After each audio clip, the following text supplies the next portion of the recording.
हाँ तो दोस्तों, सुशांत सिंह राजपूत और दिशा की जो हत्या का मामला है उसमें आप कितने भी पर्दे लगाने की कोशिश करो, लेकिन सच्चाई बाहर आ रही है। हर वक्त उचक उचक करके बाहर आ रही है सच्चाई। तो इसको चाहे आप किसी का भी लीपा पोता करने की कितनी भी कोशिश करो, जैसे एक केक बेक होता है ना, वो फटता है ना, तो उस तरीके से इस केस की सच्चाई सामने आ रही है। अब मैं आपको ये बताऊं कि जैसे ये एम्स की जो ये रिपोर्ट देने वाले हैं, बदलने वाले हैं, और ये जो पीआर हैं, जो हमें लग रहा है, जो हमें समझ में आ रहा है कि ये इतना बड़ा मामला है ना, जिसको अगर पर्दाफाश होता है ना, तो इसमें हमारे देश का सिस्टम हिल जाएगा। मतलब हमारे देश की जड़ें ही हिल रही हैं कि हम लोगों की जो है ना, ये जो हमारी ही जड़ें थी, वो उसके अंदर जैसे कहते हैं कि कोई फॉरेन जड़ें आ गई हैं। ठीक है, किस चीज़ की? यहाँ जो वो कहते थे उसमें कुछ ऑर्गेनिजम्स लग गए हैं इसकी जड़ों पर, जैसे दीमक लग जाते हैं उस पे वुड पर और उसको खोखला कर देती है, वैसे इसकी भी जड़ों में जो है, हमारे देश के सिस्टम की जड़ों में जो लग गए हैं कीड़े, वो जो है ना, वो सामने आ जाएंगे तो हमारे देश को हिला देंगे, जैसे जड़ से कोई पेड़ हिलता है तो है। और हमारे देश में ना प्रेसिडेंट रूल लग जाएगा कि अगर जिन का पर्दाफाश होगा, क्योंकि ये ड्रग का रैकेट है और जो कि जिसमें एक दूसरे को फंसा करके कि बॉलीवुड वाले, पॉलिटिशियंस, पुलिस, सबके का मिकी मिली भगत है, जिन्होंने ये ड्रग्स को जो है वो उनका धंधा किया कि भाई पिक्चर चले ना चले, एक ऑल्टरनेट मीन्स ऑफ अर्निंग है, उसमें चाहे आप ऐसी कंडीशंस बना दो कि सबको इसके थ्रू जाना ही पड़े, वरना उसको कोई अच्छी पिक्चर नहीं मिलेगी और कोई रोल नहीं मिलेगा। अब जो एम्स की रिपोर्ट है, उसको हम लोग ये बोलते हैं कि सिर्फ ये कहना देना काफ़ी नहीं है कि ये हत्या है और ये सुसाइड है या ये हत्या है। देखिए, इसको आपको हमें एक एक पॉइंट वाइज जो है ना एक्सप्लेन करना पड़ेगा। एक सेंटेंस ये सिद्ध नहीं करता कि ये सुसाइड है। अब हम शुरू से स्टार्ट करते हैं, एक एक पॉइंट को काउंटर करते हैं। जैसे कोर्ट में अगर कोई केस चलता है तो वहां पर कोई मतलब जज है, जैसे जो कि बताने वाला है कि आप सच बोल रहे हो कि गलत बोल रहे हो।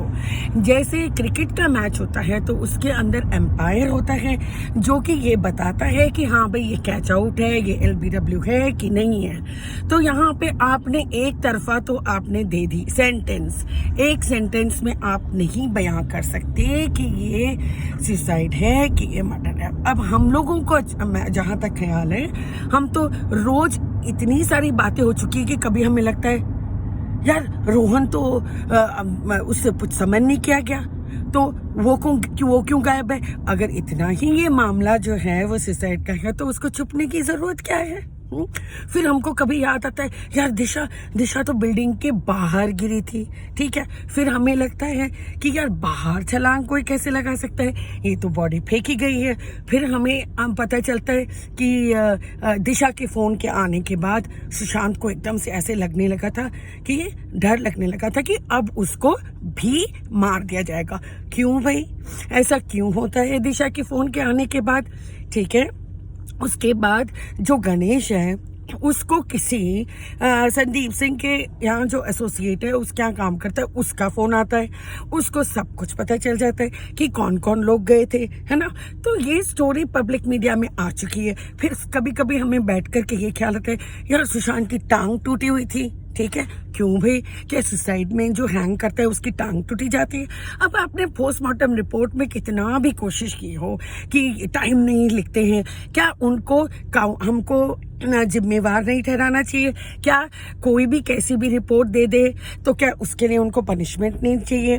क्या हमारी लॉ एंड ऑर्डर क्या है कि किसी ने कुछ गलत काम किया है तो उसको उसके खिलाफ एक्शन होना चाहिए? क्या वो ये एक्सप्लेन किया उन लोगों ने कि रात को क्यों की ऑटोप्सी से है, दिन को बॉडी चली गई है, ठीक है। संदीप सिंह, कभी हमको ये याद आता है यार संदीप सिंह किस तरीके से जो ना सीन को मैनेज कर रहा था, ठीक है। फिर उसके बाद पुलिस, जब आप वो अंदर जो जहाँ वारदात होती है वहाँ पर पुलिस को ये बोलते हुए सुना गया कि अगर हमारी ये वीडियो लीक हो गया तो हमारी इन्वेस्टिगेशन पे पानी फिर जाएगा। तो जी आप ही देखिए, भरमार है चीजों की। जिस तरीके से एक जो बीज होता है वो फट करके धरती को बाहर निकल आता है, उस तरीके से सुशांत सिंह राजपूत और दिशा की हत्या का मामला इतना साफ साफ है। अब मैं आपको और भी बताती हूँ। सुइयां चुभी थी, किसने कहा था? अच्छा, एम्बुलेंस अटेंडेंट ने बोला था। चलो, मेरे को रैंडम तरीके में जो बातें याद आ रही हैं मैं वो आपको गिनवाते जा रही हूँ। अब जैसे ऑटोप्सी रिपोर्ट का ये कहना कि जब कोई हैंगिंग होती है तो हमें इतना पता चल चुका है कि जो ब्लड होता है वो निचले हिस्सों में ग्रेविटी की वजह से उन हिस्सों में इकट्ठा हो जाएगा, लेकिन इसके अंदर बैक में इकट्ठा पाया गया। इसके मतलब ये है कि बॉडी जो लेटी गई थी, उसका सडनली हमें याद आता है कि कोई पिक्चर सिद्धार्थ पिठानी ने अपने आप को बचाने के लिए भी कोई पिक्चर नहीं, कोई फोटोग्राफ नहीं लिया कि भैया मैं इतना बड़ा काम करने जा रहा हूँ कि बॉडी को हैंडल कर रहा हूँ, पुलिस के आने के पहले, उसकी बहन के आने के पहले उसको मैं हैंडल कर रहा हूँ, तो एक फोटो ही ले लूँ। वीडियोस ले ली जाती है भाई उस क्राइम सीन की, लेकिन ये हैंगिंग की फोटो कोई अपने आप को सेव करने के लिए तो भैया लेगा ही नहीं, ठीक है। तो हमको ये बात ध्यान में आ जाती है कि फिर उसके बाद आप हमें ये बोलते हैं कि हमने ना चाबी वाले को बुलाया। अब मैंने ये अपने पोस्ट पे कई बार डाला है, ठीक है, मैं अपने पोस्ट पे ये कई बार डाल चुकी हूँ कि जैसे इन्होंने आधे घंटे 15-15 मिनट के इंटरवल पे जब सुशांत सिंह राजपूत के दरवाजे को खटखटाया था नीरज, दीपेश और अपना क्या बोलते हैं सिद्धार्थ पिठानी, इस बीच मुझे एक बात याद आ रही है, मैं बता रही हूँ आपको। जो दीपेश था ये शायद किसी के यहाँ पहले ही वो सूरज पंचोली के यहाँ किसी के यहाँ ये नौकर रह चुका है, ये किसी के नौकर रह चुका है, ठीक है। अच्छा, फिर उसके बाद हमें ये भी बात याद आती है कि रिया ने सुशांत के सारे डोमेस्टिक स्टाफ को बदल दिया था। चलो ठीक है, उसके बाद इसने बॉडीगार्ड हटा दिए थे। अब आप मुझे ये बताइए कि किसी के बॉडीगार्ड हटा करके आप उसको इतना जोखिम में क्यों डाल रहे हो, उस इंसान को जो कि कब से ये कहा जा रहा है कि मेरी जान को खतरा है, तो आप उसके बॉडीगार्ड क्यों हटाते हैं? इसके पीछे आपका क्या है? चलो, सो अब मैं आती हूँ सिद्धार्थ पिठानी के पास कि वो उसने फोटो नहीं खींची भैया हैंगिंग की, और जब इसने मीतू को फोन किया सबसे पहले 2 घंटे तक, जब सुशांत सिंह राजपूत में दरवाजा नहीं खोला तो इसने इसने फोन किया मीतू को। जब मीतू को फोन किया तो मीतू का जो स्मिता ने बयान दिया है मीतू के फैमिली को रिप्रेजेंट करते हुए और अर्नब गोस्वामी के शो पे, तो उन्होंने ये कहा है कि मीतू ने बोला कि मैं 10 मिनट की दूरी पे हूँ, और उसको क्योंकि ये उसने फोन किया था, जवाब नहीं आया था और वो वैसे ही चल पड़ी थी, उसने बोला था मैं 15 मिनट की दूरी पे हूँ। तो ये मीतू को फोन करना सिद्धार्थ, दीपेश और नीरज का पहला स्टेप था। अब इसके बाद सिद्धार्थ इन लोगों ने इसके बाद शुरू की छानबीन करने इंटरनेट पर कि कौन सा चाबी वाला आता है, और फिर उसके बाद उन्होंने ढूंढा, इसमें भी 10-15 मिनट लगे होंगे, और उसके बाद उन्होंने चाबी वाले को किसी एक जन को पकड़ा होगा और उसको ना आपने व्हाट्सएप पे कांटेक्ट किया। व्हाट्सएप पे उसने बोला कि मुझे गलत पहले तो दिया गया फोटोग्राफ, जो दरवाजा खुला हुआ था उसके लॉक का दिया गया था, तो उसके बाद इन्होंने असली लॉक का दिया। व्हाट्सएप के कम्युनिकेशन में भी 10 मिनट के लगे होंगे। फिर उस आदमी ने कहा कि मैं आता हूँ, लॉकस्मिथ ने। जब वो लॉकस्मिथ आया तो उसमें भी आने में 15-20 मिनट लगे होंगे, आधा घंटा लगा होगा या 10-15 मिनट ही होंगे, लेकिन आप 15-15 मिनट ही ऐड करते जाइए। उसके बाद वो आया, ठीक है, फिर उसके बाद वो दरवाजा खोलता है, उसमें भी 5-10 मिनट लगे होंगे। फिर दरवाजा खोलने के बाद आप एकदम से उसको देखने नहीं देते। सिद्धार्थ पिठानी एकदम से बोलता है हमने दरवाजा उसके सामने खोला नहीं। तो भाई बॉडी लेटी हुई होगी तो वो गवाह बन जाएगा कि बॉडी टंगी हुई थी नहीं, उसको दिखाना ही नहीं था क्योंकि वो तो पलंग पे लेटी हुई होगी। तो ये जो है ना, ये चला जाता है वापस और उसके बाद उसको नीचे जाने देते। मतलब इतना आप इंतजार कर सकते हो कि आप उसको नीचे तक छोड़ाओ, पैसे दे दो, उसके बाद आकर के दरवाजा खोलो। और जब मीतू को आपने फोन किया वो 15 मिनट, ये तो 1 घंटा हो गया, क्या मीतू अभी तक नहीं पहुंच सकती? यहाँ पकड़े गए। तो आप जो है ना अपना जरा सारे लोगों को, सबका दिमाग है, सिर्फ वो नहीं है। ये बात है कि ये जो हमारे कोर्सेज होते हैं ना, डेवलप होते हैं, ये ह्यूमन माइंड ही जो होता है इतने सालों की, उसकी अपनी खोज होती है कि ये जो डॉक्टरी का MBBS कोर्स होता है, ये कोई भी कोर्स होता है, ये IT का कोर्स होता है, ये जो डिग्रीज निकली हैं, ये सब ह्यूमन माइंड की ही उपज है। तो हमें कोई डिग्रियां लेने की जरूरत नहीं है। जो माइंड है वो सबसे बड़ा कंप्यूटर है, इंसान ने ही कंप्यूटर को बनाए हैं। तो इसीलिए आप किसी को बेवकूफ नहीं बना सकते हैं। और जो आपने मीतू को फोन किया था, उसने बोला 15 मिनट में आ जाऊंगा, और इस 15 मिनट में आपने न केवल लॉक्समिथ ढूंढा, उसको फोटोग्राफ भेजी, उसको बुलाया, वो आता है, उसको वो तोड़ता है और इतना सब कुछ हो जाता है। लेकिन मीतू के 15 मिनट नहीं हुए जो वो अभी तक पहुंची ही नहीं थी। तो आप ये देखिए कि इसमें कितनी सारे जो सच्चाइयां, वो कैसे धस धस धस, झूठ जो है ना, झूठ की जो एक गठरी होती है ना, वो है ये जो PR मीडिया और ये जो हमारी जो है ना ये पुलिस है। क्योंकि ना ये इन लोगों के लिए आम बात हो गई थी कि चलो भाई हम मर्डर कर देते हैं। दिशा क्या किया उसको कुछ समझ नहीं आया। जिया खान की माँ है क्या चीज, उसने कुछ कर नहीं पाई। बाहर की इन्वेस्टिगेशन एज हुई तो भाई हम लोग है ना, हम कौन सी इंडिया में रह रहे हैं, ये खुश होने की बात नहीं है। This is not something to be happy about. So the state of the judiciary is pathetic in our country. It is horrible. They are just there for the name sake. They don't hold any value whatsoever, because right from the case of Divya Bharti to Jia Khan to अब इसको सुशांत दिशा, अरे ये वाली तो case ऐसे हैं जिसमें हमने चश्मदीद जो गवाह हैं वो अभी तक तो बाहर नहीं आए हैं। लेकिन गुलशन कुमार का क्या भाई, उसको तो सरेआम पालघर का क्या होगा भाई? उसमें तो हमको कोई सुप्रीम कोर्ट जो है वो भी नाम की चीज है। हमारे यहाँ कहते रहो, हमें अपने सुप्रीम कोर्ट पे बड़ा ही विश्वास है और बड़ा ही ये। क्यों पालघर में क्या कर लिया आपने? पालघर में सुप्रीम कोर्ट ने क्या कर लिया? क्या मैं पूछ सकती हूँ सुप्रीम कोर्ट से कि पालघर में आपने क्या कर लिया?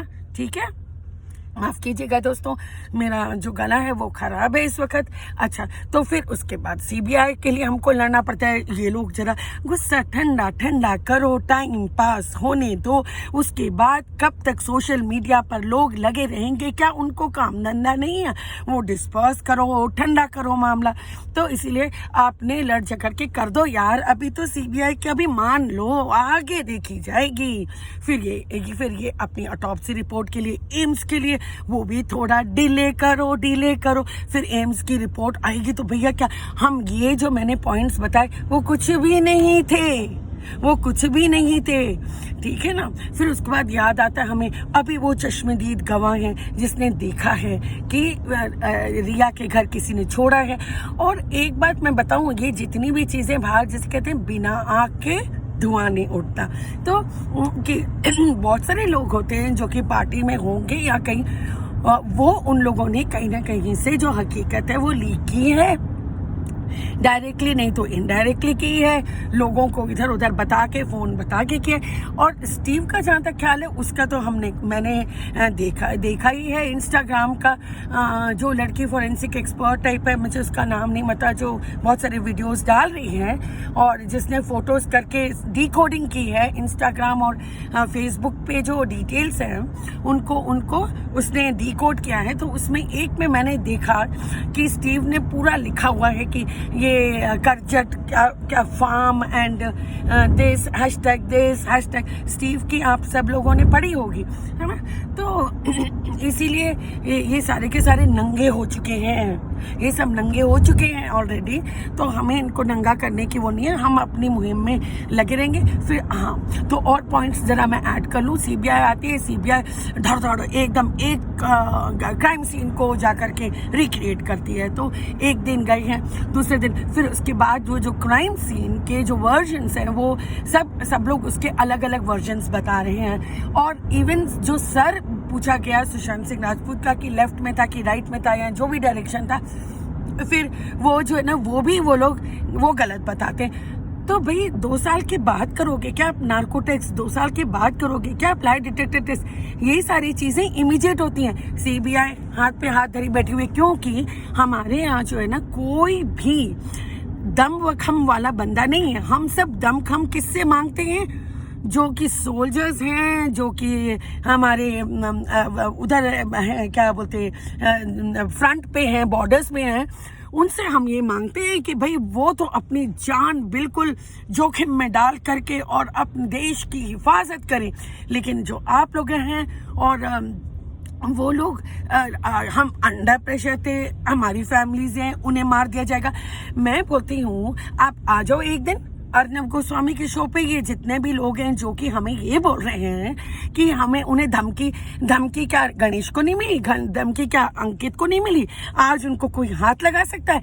तो वही सीबीआई के जो अफसर हो तुम लोग, किस नाम के हो तुम लोगों को? आज तुम सारे जन मिल करके या एम्स के सारे डॉक्टर जो हैं वो सुधीर गुप्ता के खिलाफ क्या बयान नहीं दे सकते कि अगर वो कोई रिपोर्ट को मैनिपुलेट कर रहा है? या सीबीआई जो है वो आ करके अगर एक बार धमाके से बोलेगी कि ये, तो उनका कोई बाल भी बांका नहीं कर सकेगा, उनको और मिलेगी और शक्ति मिलेगी और जनता की तरफ से उनको सपोर्ट मिलेगा। और वो सुप्रीम कोर्ट देख लेगा कि सीबीआई के सारे अफसरों ने आ करके हकीकत बयान कर दी है कि ये क्या है। वो होते हैं हमारे जो ये आईएएस अफसर हैं। हम लोग हर वक्त ना पॉलिटिशियंस को कोसते रहते हैं कि पॉलिटिशियंस करप्ट हैं, पुलिस करप्ट है, लेकिन ये जो हमारे देश के जो एजुकेटेड एकेडमिकली जो एकेडमिक जो क्रीम है, जो सबसे टॉप मोस्ट लेयर है, जो इंटेलिजेंट लोगों, जो क्या बोलते हैं इसको, इंटेलेक्चुअल्स हैं हमारे देश के, जो कि सीबीआई बनाते हैं, तो वो कौन से सच्चे हैं? उनमें कौन सा दमखम है? वो कौन से किस काम के हैं कि वो अपने उसको फॉलो कर रहे हैं कि हमको ये मिला, हमको गवर्नमेंट ने ये कहा है? आप ये तो आके कहो कि हम लोगों को मैनिपुलेट करने के लिए कहा जा रहा है, ठीक है? तो क्राइम सीन्स पर जो वर्जन, मैं फिर से इधर उधर हो जाती हूँ क्योंकि बहुत सारी बातें जो हैं वो दिमाग में आती रहती हैं, तो इसलिए मैं ये बोल रही हूँ। जब मेरा फिर ख्याल आता है कि अब वो चीज़ें तो हमने भुलाई ही थी कि लाइगेचर मार्क, अब जब जो शुरू हुआ था लाइगेचर मार्क से, तो वो लाइगेचर मार्क तो अभी मैंने बोला भी नहीं। तो वो जो लाइगेचर मार्क के जो डिटेल्स थे, उसके डिटेल्स भी जो हैं वो स्ट्रैंगुलेशन की तरफ इशारा करते हैं, क्योंकि जब रस्सी खींचेगी तो ये ठुड्डी गले के बीच की जगह जो होगी ना, वो रस्सी खींच करके और ऊपर तक आ जाएगी। उसकी टेंसाइल स्ट्रेंथ, सुशांत की हाइट, जिनसे केस शुरू हुआ था, वो तो मैं आखिर में गिना रही हूँ कि जिन जिन चीजों को देखकर हमारे दिमाग में ये आया था कि ये सुसाइड का मामला नहीं है, ये मर्डर का मामला है, वो चीजें तो मैंने अभी गिनाना भी नहीं शुरू की, ठीक है? तो ये कि सुशांत की हाइट, कपड़े की टेंसाइल स्ट्रेंथ, और सिर्फ ये कह करके हमारे देश को आगे नहीं समझना चाहिए कि बस हमने बोल दिया, हमने कुछ किया ही नहीं। मतलब who is accountable? There is somebody who is accountable and he needs to be punished. Why the crime scene was not sealed? Why the fingerprints were not taken? So when you don't do all these things, how can you just get away with that? कि आप ये इतने बड़े बड़े घपलेबाजी कर देते हैं और उसके बाद there is nobody there to punish you. There is nobody there to bring you to the court. And then you are just getting away doing all these wrong things at such a level that you don't take the basic thing which the police needs to do. If they do not do, what are they there for, right? So who are you fooling? If even the culprit, he gets through, even if he doesn't get punished, we know what the truth is. So don't try to hide the truth from the public, right? Everything we know what's going on. So and please let those accountable have to be punished. Why the autopsy was conducted in the night time? They need to be punished. They need to be removed from their positions. And because if you, in the court of law, if it is that they did the autopsy in the night, punishable. Are they in the jail? No, they are not in the jail. Then they have not mentioned that time. What is the result of that? Did they get any punishment? No. So इस तरीके से अगर आप you can have a chaotic nation, what kind of a republic do you call? It's a shame on each one of us, right? So we need to speak it out bold and clear to our governments that don't try to fool us. Thank you.